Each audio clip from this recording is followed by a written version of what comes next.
Hello all, and thank you fans for being patient with us while we took a week off for the election. Oh, is that what you and Trump were doing? Guess Donnie's still too busy to join us today, huh?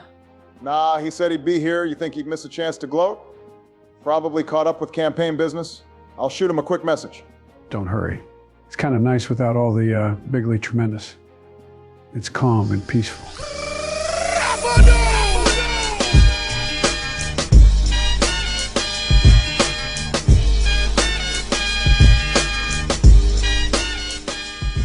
Well, well, well. Hello, gentlemen. Hey, I like that song. He was that Guess John Back Cena. Again. Welcome, Donald. Glad you could make it. I should see if we've got I'm any looking around and M&Ms. there's no Donald here. Oh, you mean there's no Jeff? I think he just went to grab a pen. Joey, that's not exactly what he meant. Oh, Donald, what did you mean? It's Mr. President to you. See? Glad to have you in the Double Terms Club. Hey, the two-term team. Are you talking impeachments or? A terrific two-term team. Quit being jealous, Obama. The people love me. It's true. It's true. I won very bigly. Now I get to influence America as president across 2 decades. Who else got to say the same? Well, technically me. A terrific two-time term team. Hey, guys. The terrific two-time term terrific That's team. enough, Joe. Aw. 2 terms, 12 huge years of making America great again. Weird way to sum up the 4 years of everyone being sick of your malarkey. Good point, Joe. I'm the only president to win 3 elections. First win was so very big. Oh yes, very, very bigly. And the second, well, you rigged the second. Everyone knows that I won, but you cheated. It's well known. But the third? Too big to rig. Deal with it. Donald, so glad you could make it. Great job landing a job for the next 4 years. Let me know if this will impact on your D&D schedule. What? No, of course not. I'll be here every week until we're done. I'm a winner and I plan to win. Unless it's Melania's birthday. Or my beautiful, beautiful daughter Ivanka's. She's really something, isn't she? Okay, a few reasons, but I'm still going to be your best player. Donovan has a lot of weight on his shoulders. Sounds like a real atlas over there. Perfect, glad to hear it. Donovan was fun to workshop, and I hope we get a chance to properly delve into the depths of his character as I do with all your creations. Obama, I think we should shout out all our subscribers and commenters. Yeah, great shout, Joe. They are our lifeblood, and every person who comes on our journey lifts our spirits just a touch more. And they really inspire us to keep going, keep building this story for all of you. Just wait, you haven't seen anything yet. Plenty more twists in store. The fans, the last few episodes have flown by and we haven't shouted out enough of your wonderful comments. Although true fans, they know we reply to everything we get through. So besides the ones you are seeing on screen at the moment, each of us thought they'd shout out a special commenter. Someone we each thought was insightful. I'm pretty sure my fans, my presidential fans, are tired of all this talking. They want Donovan's story. Enough with the rambling. They know I love them. At the end of the video then. I see your point, Donald. All right, let's dive back into the story. Care to give us a quick recap since you're on a hot streak? Me again? Fine, but folks, listen up, because I'm only going through this once. We started with me and these 3 sidekicks, okay? What? Hey. He always... We get a mysterious call from this academic guy who supposedly got all this wisdom, all this power. He wanted the best, which is obviously why he asked for me, and then Obama, Bush, and Sleepy Joe tagged along. After a quick dealing, the academic sends us on this important mission to recover lost treasure and maybe save some crew. Honestly, I'd already planned to keep anything valuable we find. Smart strategy, right? We reach this wrecked ship and boom, first major encounter, a sea serpent. Huge, terrifying, but clearly no match for someone with my tremendous skill. I lit that thing up with my spells. Pure brilliance, folks. And let's not forget, I also saved Obama with a potion. You're welcome, by the way. Oh, and Bush went in head first as usual, and Biden. Well, he did what he could. Now, in the middle of all this heroism, we're learning things. Like this academic's not just sending us out for relics. He's got something planned, something big. On the first contract, he's got us looking for a lion, a big one, supposedly unbreakable skin, all that. So now we're headed over the sea to Athens, where we will load up with gear to track this beast down. But remember, through all this, I'm here for the treasures, the glory, and to show everyone why Donovan Tiberius is the biggest legend this game has ever seen. So if you're ready for a masterclass in adventure, keep watching. Because I'm just getting started, folks. A real masterclass, Trump. So the party boards the ship in Port Levadi on Seraphos provided by the academic, headed to Athens Port Piraeus. It is a different ship to the one you initially arrived on with a new crew. Oh, picture it now, yes, a delightful journey across the Aegean on a ferry bound for Athens. The sky, of course, is that deep, endless blue, nearly cloudless as the gentle summer sun casts its warm embrace over the scene. Seagulls are coasting above, their calls drifting lazily across the air as they circle the mast and deck, drawn by the scent of salt and faint traces of freshly caught fish. The waves are soft today, lapping rhythmically against the hull, their foam catching the sunlight in a shimmer, as if the ocean itself is winking back. The ferry itself isn't particularly grand, but it's charming.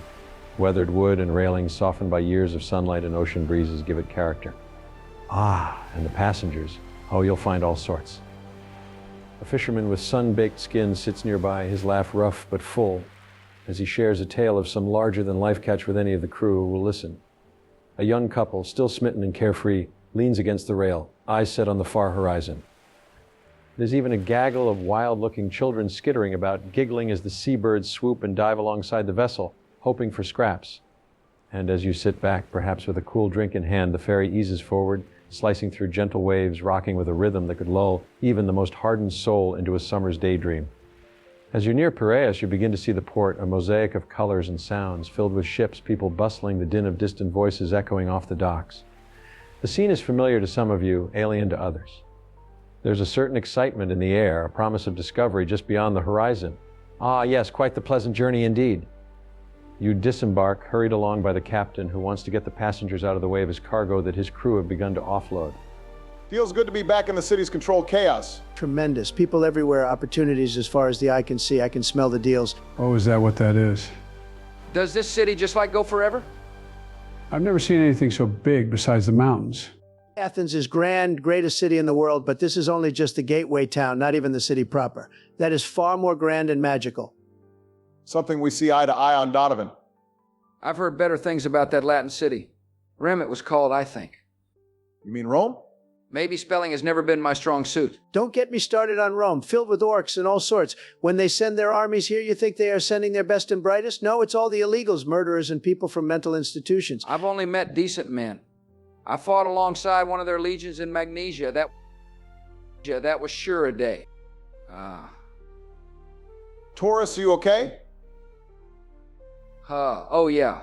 I don't really like big cities. Too crowded, too smelly. I'll take the quiet of the wilderness. Of course you do. Oh yeah, too many people always so busy rushing around. Give me a tranquil forest river camp, a fishing line, and something to put in my pipe. I like that. Peaceful. A forest filled with monsters? No, thank you. Cities are filled with a different type of monster, wouldn't you say, Donovan? I guess we all pick our own poisons. Wait, are we here to pick poisons? Is that how we'll get the lion with invulnerable skin? I mean, poisons usually work on monsters. That's what I found.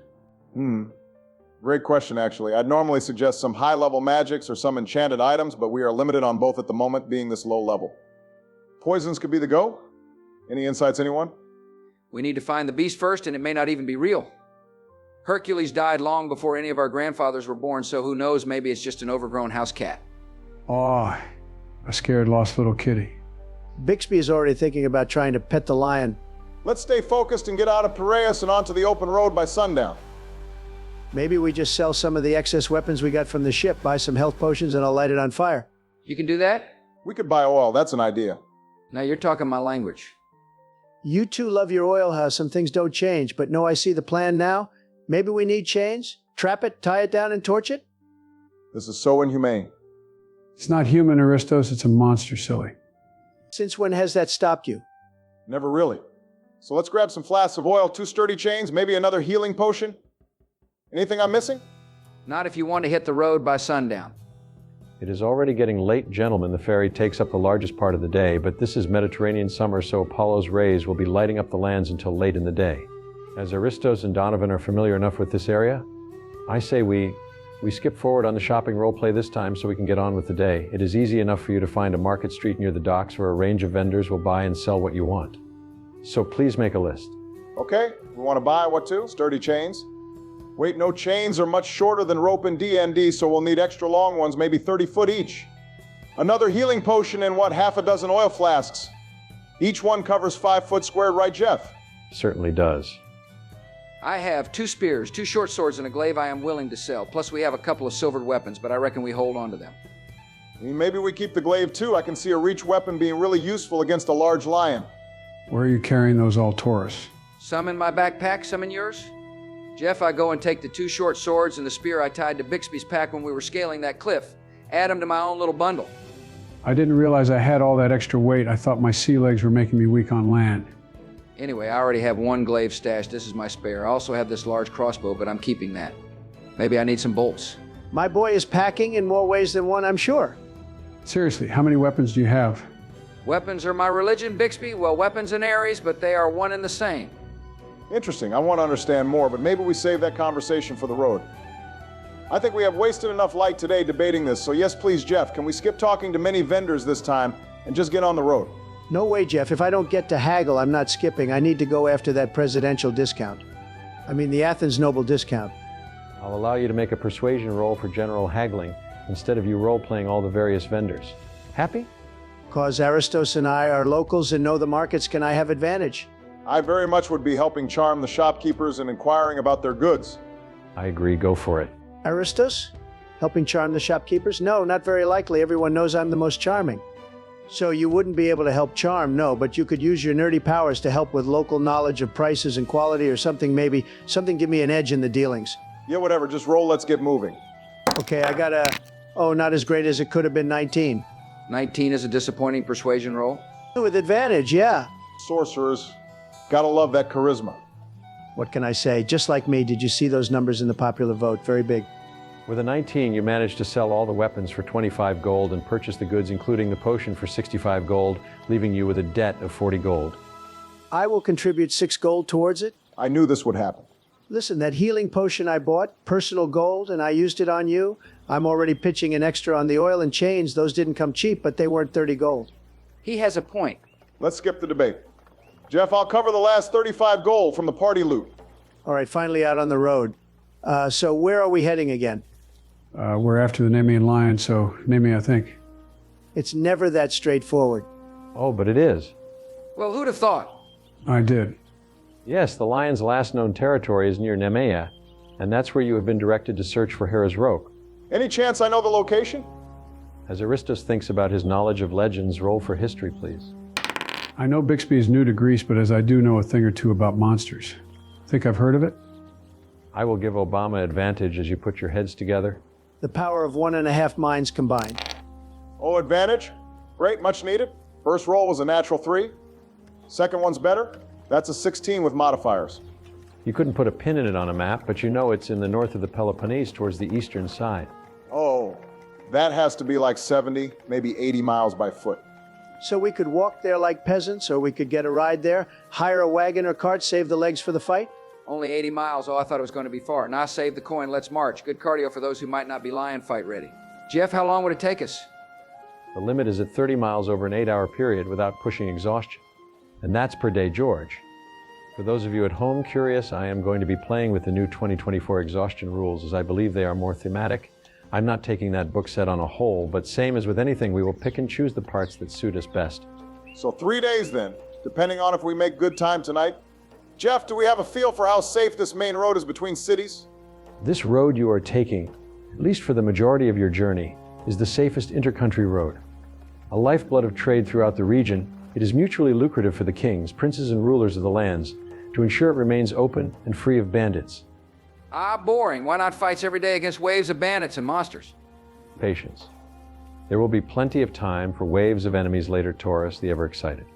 Only 3 days, I agree we walk. Fine, you all love walking, don't you? I was just thinking of Bixby's knees. Nothing wrong with my knees. We've all seen you on stairs. Hey, at least I can open a car door first time. Come on, guys, stay on track. Okay, I know it's already getting late, but I'd like to get some serious road behind us. Jeff, do you reckon we could get, 4 hours of travel in before midnight? Yeah, if you leave now, you can probably make it a few hours before the need for sleep comes too great to resist. Want us to make any rolls for this? I'd be on the lookout. I'll light a torch from my adventurer's pack. Make a perception roll then. No need for survival, right? We're not doing any tracking. No, not if you are just following the main road. I got a 12. You are caught in the awkward twilight, where it's too bright for a torch, but too dark for ease of vision. You can easily see the road in front of you, but to see any of the horizon or the fields and forests beyond immediate reach is too much. Before long darkness sets in, and as you trudge forward, the monumental nature and scale of the task ahead of you sets in. After a few hours of solemn silence, I break through the darkness, asking Bixby and Taurus to please keep an eye out for an appropriate place to set up camp. 10 hours on a ship and 4 marching quickly is the limit for this wizard. Pathetic. My legs have plenty of energy ready to spring forward, but my eyes have been closed since sundown. How have you not tripped and fell over? I have a great sense of smell. Still no clearer, Bixby. Wait, aren't you on lookout? If you weaklings want to stop, we can get night's rest for a big day tomorrow. We have 30 miles to cover. Jeff, how far does it feel like we made it? With no signs or maps in the dark, it's difficult to tell, but you'd guess 10 miles tonight, maybe more. Perfect. Jeff, I'm scouting for a little hill to set up on low direct visibility from the road, but a good vantage point for us. Our lookout can keep watch from the top. The terrain allows for this pretty easily. You find a small hill with a solitary olive tree just off the side of the road. Sleeping under olive branches? Sounds peaceful, hee-hee. Perfect, I'll take first watch, then I'll wake Aristos, who will wake Don, then he wakes Bixby. Who do I then wake? Well, hopefully we're done sleeping by then and can adventure onwards. Now here we are, our first outdoor camp. A D&D tradition. Not something I want to get used to. I'd prefer the presidential suite in a tavern any day. The night passes quietly, with each of you taking your shifts. Occasionally a lantern floats down the road or an owl hoots from the trees, but all remains calm. By morning, as the sun rises high, even Donovan can't resist the call to get moving. I'm telling you, last night was awful. I'll never get used to sleeping on the ground. Tonight, let's find an inn, a shack, even a barrel like Diogenes, anything but out in the open again. I can't believe you just referenced Diogenes. What do you mean expose? I've never seen such gilded adventuring gear. You were really tucked in there. I've never seen a swag do any of those features. Anyway, enough dilly-dallying. We need to get serious clicks down today if we want to get to this place in a reasonable time. I'm on lookout again, this time paying more attention to the surrounding landscape and how it changes. Eyes open, please. If Bixby's got lookout, I'll observe the people and goods around us, trying to learn more about the kind of traffic on this road, taking notes where possible. I'm keeping an eye out for any interesting folks who might have a story worth hearing. Well, all right, let's take it all in, shall we? You're moving along dusty, well-worn paths that stretch like ribbons across the landscape past olive groves and cypress trees, which sway just a bit in the late summer breeze. The road here is alive with travelers, merchants, and the occasional animal-drawn cart, creaking with pottery and bundles of fresh herbs. Bixby, as you scan the horizon, you see the landscape shift gradually from the bustling outer towns to quieter fields. Far in the distance, gentle hills ripple out like a sea, dotted with patches of wild thyme and sage. Now, Aristos, your sharp eye on the passing crowd doesn't miss a beat. You're catching sight of everything from street vendors hawking dried figs and honey to young acolytes transporting baskets of offerings to nearby shrines. Goods range from fine silks and spices to simple pottery, and there's a certain pride among the traders, even those with carts no bigger than a wheelbarrow. You sense they've all traveled a long way to sell here, bringing a patchwork of both Greece's finest and most mundane offerings. Meanwhile, Taurus, you're spotting the friendly faces easily, smiling tradesmen, spirited locals, a few battle-scarred veterans nodding respectfully as they pass. It's a blend of ages and backgrounds. You see old soldiers sharing stories of past wars, farmers laughing over lost livestock, and one particularly striking figure, a lone figure by an ancient well just off the main road, draped in dark, travel-worn cloth, with a gleam in his eye that's not quite of this world. He has no obvious weapons and seems to sway while even standing still. I am drawn to this stranger. Hello, sir. What has you stopped at this fine well today? Is it the water that's why we are here? Hey, Scoticus! There you are, full of a man. You were expecting me? Oh, you! Oh, you are dipped in courage, yes, but not yet tested. No, not by the teeth of fate itself. You seek the lion, eh? I can see it in your eyes. The beast wrapped in a hide tougher than forged bronze. But the lion's skin, nor its heart, are not its all, not his strength, no. No, it's his rage and unrestrained force of nature. And that is not something you'll break with a weapon. Is it wisdom you're giving me, or just riddles, old man? Riddle's wisdom. What's the difference, really? So much. Here are your patience to tame that beast. Patience of the gods themselves, and a bit more cleverness than a bull's charge. You've got that hidden somewhere, don't you? Oh, yes, there's more than brute force in those horns. Spit it out, stranger. We've got no time for mad talk. Any actual advice? Advice? Here's one for you, bull boy. There is more of that lion in you than you will be in the lion. Another. Smell the fear and hangs thick on the wind all over and it grows by the day. Smells like war and death. Something you will soon recognize. I do smell something funny. I thought it was Aristos. He's just wasting our time with nonsense. Right. You know where to find the lion?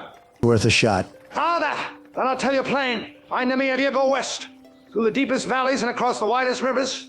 To the mouth of the cave that swallows the sun. Where the shadows creep in the air thick with the stick of an old, angry beast. He'll be there. Oh yes, waiting, teeth bared, fury bound, tight like a storm ready to break. But remember, boys, it's not his bite that'll end you. It's his rage, yes, I was listening, although I don't know why I bothered you. You told us nothing useful. Apparently so. Farewell. Get it? I'm out of here, not waiting for Bixby's pathetic humor or this old man to kill me. With no further interruptions, you are able to walk for another 4 hours until the sun starts to get low when you see a forest up in front of you. I don't fancy your chances going through the forest in the dark. It definitely sounded like player bait from a DM. You think so? Okay, then I change my vote. Let's keep marching and find us a fight. We'll be exhausted if we have to travel any further and then fight on top of that. I agree with Joey. You sounds awful to say. Okay, let's get to the edge of the forest so we can collect some firewood and burn it for warmth and light. Maybe do a little hunting in the twilight. Oh yeah, fun. Sounds like a plan. It doesn't take long to get to an appropriate place to camp without being too close to the woods, and getting the fire going is quite quick considering the talents of this party in both survival skills and magical incendiaries. Bixby, I want to test this crossbow out. I've never used one. Want to go hunt something and show me how to use it? Wow, really? Yeah, sounds great. I'd love to, then we can cook it on this fire. The hunt, not the crossbow. Out me out. Me too. Oh, why? I want to do some journaling I didn't get to last night because I was exhausted, and then review my spell book for anything useful in what's to come. I want to tend to the fire. It's a bit low, need a big fire, as I'm always saying. Okay, you two head out and stalk some prey after a few quick lessons from Bixby in ranged accuracy. For the hunt, I'll get it to be 2 rolls. Firstly, survival, which will be advantage because you are both experts working in unison at tracking. And secondly, a ranged attack, which will be based on your dex. Now, as a barbarian, you technically have proficiency in heavy crossbows, but for thematics, as you said, Taurus has never used one before, and as we're not in combat, just having some fun, I'll say straight dex modifier with no proficiency bonus. And advantage, because you have help, and again, disadvantage, as this is your first crossbow shot, so canceled out for a straight roll. Lost me?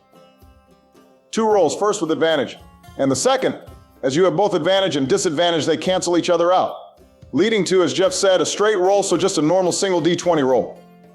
Simple when you say it like that. Okay, first Teo, not bad, 18 total. And then the attack roll, 12 on the dice. Obama, what does that mean? Means with 14 dex. So a +2 dex modifier, you got a 14 total. Not bad against an animal's AC, depends what you found. In the fading light, Bixby catches at first the scent of blood. Following a short trail, you find a deer at the edge of the tree line, its leg torn up, likely by a wolf. You approach quietly, close enough to make a clean shot for a first-timer. With Bixby's guidance, you aim, releasing the bolt into its neck for a quick, painless end. No need to roll damage. Yippee. Well, Doe, Taurus. Team effort, partner. You can be my spotter any day. But do you get it? I said Doe, not done. Jeff, I run and grab the body. I'll bring it close enough to camp to butcher to tempt any brave wolf who smells the pelt, skeleton, and innards. I'd love to shoot a wolf and get a cool wolf skin. You easily return the deer, skin it, and prepare some fillets for dinner over the fire with your new crew. Soon the smell and sounds of meat sizzling fills the air. Well done, gentlemen. We'll have dinner for days. Reminds me of my family's patented Tiberius burgers we sell at our hotels. Very tremendous flavor, very bigly portions. It's true. So here's a thought. What was your first job? I mean, we're out here aiming to slay monsters and hunt down ancient relics, but I can't imagine we all started with such noble work. I've always been in the tribe doing as the boss man needs. Building, farming, fighting was always my favorite, so when the opportunity came up to make a bit of money for me and some more for the tribe as a sellsword, I took it. See some more of the world than our 4 seasons roaming plains and valleys, beautiful as they are. You mentioned the Latins earlier. Was it a Roman army? Yes, they marched through our homelands on behalf of some king, buying up spare soldiers for their shock troops. Hey, you really had your hands full as a mercenary for Rome. Shock infantry has no easy days. At least that's what I've heard. As you say, it was considered serious business. Not many mercs gained a legionary's respect, but we did. Those were the glory days. I was a hero when I returned. At least to begin with. To begin with? What happened? Nothing major, but enough about me. I've been selfish. Bixby, you finished eating. Why don't you tell us your story? Any monsters you're not planning to go toe-to-toe with? Seems like there's no critter you won't try to take down, even as a smaller guy. Oh, well, let's just say if it's got a bad temper and big teeth, I'm interested. But dragons, I'll save that for the big leagues. Little Bixby's got to work his way up. Yeah, no? I bet they just fly out of my bow range anyway. Smart choice, Bunny. Dragons take more than one good arrow. Trust me, I've heard enough tales from men with missing limbs. What got you so into monster hunting, Bixby? Hey, you want to hear about Bixby? All right, settle in, folks, cause this little guy's got more stories packed in him than a whole scriptorium. First thing, I got to know is Bixby isn't just your average bow and arrow rabbit. No, this is a Harrigan from Crete. And if you know anything about Crete, you know they don't make them soft there. Every square inch of that land's crammed with monsters, beasts, curses, and ancient ruins. You could trip on a stone and end up face to face with some centuries-old monster. And let me tell ya, Bixby's faced down plenty of them.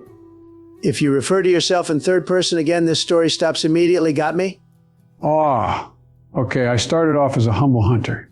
In Crete, we all grow up shooting arrows with bows and rocks without slings. Of course, we practice other martial arts, but those are the two most prized. I could knock the wings off a hummingbird at 300 feet.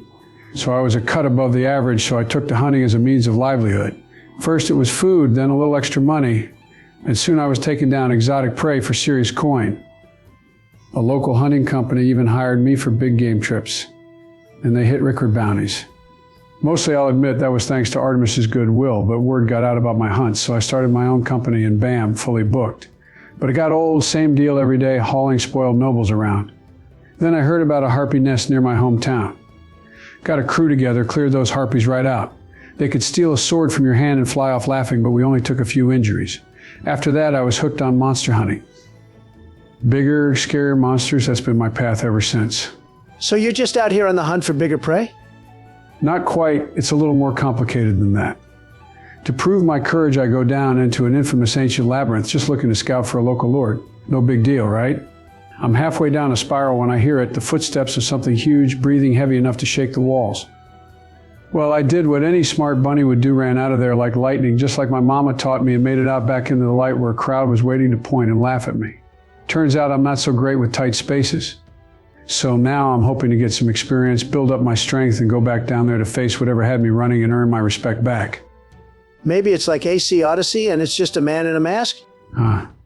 If you know, you know. You realize you are a minotaur? It might have been one of your cousins down the cave. Hey, yeah, maybe. Well, on that note, Bixby had officially bored me to sleep. I am going to turn in for the night. Excellent timing. I think that's where we might leave this session. A little insight into the history of Taurus and Bixby and what makes them tick, while covering most of the journey west. You are now looking to head down south past the Corinthian wall and towards your next task. We will start the next session off after the night's rest, with no interruptions. So is there anything you want to do before your characters sleep? Man, if this is what the road is like, I can't wait to see what's waiting for us with that big old lion. Imagine that thing just prowling around, waiting to give us a run for our money. I don't know about you guys, but I'm ready to wrestle me a monster. Same here, buddy. And the road's been good so far. Scenery, a few interesting folks, that old guy at the well. Well, I think we're in for quite the journey, and that's just to get to the lion. But I'm excited to see what we come across as we get closer. And hey, this team has handled everything so far, mostly the sea serpent. Hey. If we keep our heads and work together, we'll be ready when the lion does show up. So let's just keep pushing forward. Well, it's going to be huge. The lion, the journey, everything. But look, when it comes to that lion, I'll be the one to bring it down. I already see the headlines, Tiberius, the lion tamer stronger than Hercules. You'll all thank me later. Sounds like the party is ready for quite the adventure up ahead, and my friends, so am I. But let's save some of that excitement for next session, yes? And to all our viewers, thank you for tuning in as always. Seeing this campaign grow with you has been a joy. Absolutely. To everyone out there who's been watching, dropping comments, and sharing your own D&D stories, we appreciate it all. It really helps us build out this world and keep the fun going. As I'm packing up, let's talk about those commenters we mentioned earlier. Okay, folks, listen up. I'm going first. You know they say my fans are the smartest, and honestly, they are. Look at this comment from @AguilarElyuga1777. Brilliant. He's totally onto something, folks. The academic. Let's be honest, I think he's a little shady. All that talk about parables, a little too suspicious, if you ask me. I've seen enough. And I'll tell you, I had the same thought. He probably did take back my chest. Can you believe it? That's right, my chest. Wasn't his breakfast a little strange? Lots of questions, not many answers. I wouldn't eat like that, believe me. Something's fishy here. Oh, hey, I liked all the comments from Jorg Knockade. Big fan of Jorg, folks. He gave us so many ideas for characters from the Winx Club. You remember that show, right? The one with the fairies and the magic? What a show. Anyway, I think we could totally pull that into this universe. What do you all think? There's a lot of potential here, a lot. And the guy commented like 50 times, can you believe it? 50. I don't even know if I could type that much. Good stuff, though. Never heard of it, Joe, but that's probably a Jeff question, right? Anyway, I couldn't decide on just one comment, so I picked two, folks. Big shout out to Logan Hayes, a longtime friend of the channel. Love that guy. He had some real thoughts on Jeff taking the gloves off. You know, the guy's a thinker, says this game's finally getting tough, and I got to agree, it's about time. We've been playing it too safe. And while we're at it, let's throw in a little something from Saul. Saul says, let's go, and you know what? He's right. Let's go. We're ready. Let's kick it into high gear. Jeff, you know, I've heard a lot about this guy, and let me tell you, he's got great taste in comments, folks. But let's talk about something more important. My chest was taken, and no one messes with my chest. Not even the academic. That's a big mistake, believe me. Well, I'd like to shout out another longtime commenter, Giacomo. He's been a big part of this channel for a long time now, giving us tons of great ideas. I mean, this guy really cares about accuracy, and you know what? He's the kind of guy who can help us get the facts right, make sure we're staying true to the source material. We wouldn't be where we are without comments like that. Oh, accuracy, huh? Yeah, well, we're all about accuracy, but let's not forget I'm the one who knows what's best. You all saw what happened with that chess, right? That's the real story here. What's actually going on with the academic? You can't trust that guy. I know how he operates. Yeah, Trump. Yeah, your chess thing. That's real important, but we're talking about the Winx Club here. Fairies, magic, big energy. But, yeah, I guess the chest is. Maybe it's important too, I think. Well, looks like someone's a little distracted. But hey, we're all in this together, right? The Chess Winx Club saw whatever it takes to keep this channel rolling. Well, while I won't comment on the challenge of the campaign just yet, I do want to mention a great comment from Shogun Plasma, a long-term friend of the channel, and honestly, this guy knows what's up. He gave me some great insight into his favorite comment, just incredible stuff. I gotta say, folks, I encourage everyone to keep commenting. We read them all, and your ideas help us shape what's next. Chaos, Winx Club, whatever it may be, keep it coming. That's right, folks. Keep those comments coming because unlike the academic and his mysterious breakfast, I'm going to keep delivering the best content. No one's going to beat me. No one. Exactly. Keep the ideas coming, folks. And you know what? Thanks to all of you, this channel's better than ever. Let's make it even better. All right, let's wrap this up, fellas. Got a good feeling about this one. Keep commenting, keep liking, and remember, it's always better when we're all in this together. Yeah, and don't forget to hit that subscribe button and, of course, the notification bell. You don't want to miss a second of what's coming next. We've got epic battles, new quests, and a little treasure hunting, too. It's going to be tremendous. Yeah, follow us who will lead the way. And let us know in the comments which of the labors are you most excited for. And if you're enjoying the ride, give it a like, maybe even share with a friend or two. We'll see y'all next session on the road to the Nemean Lion.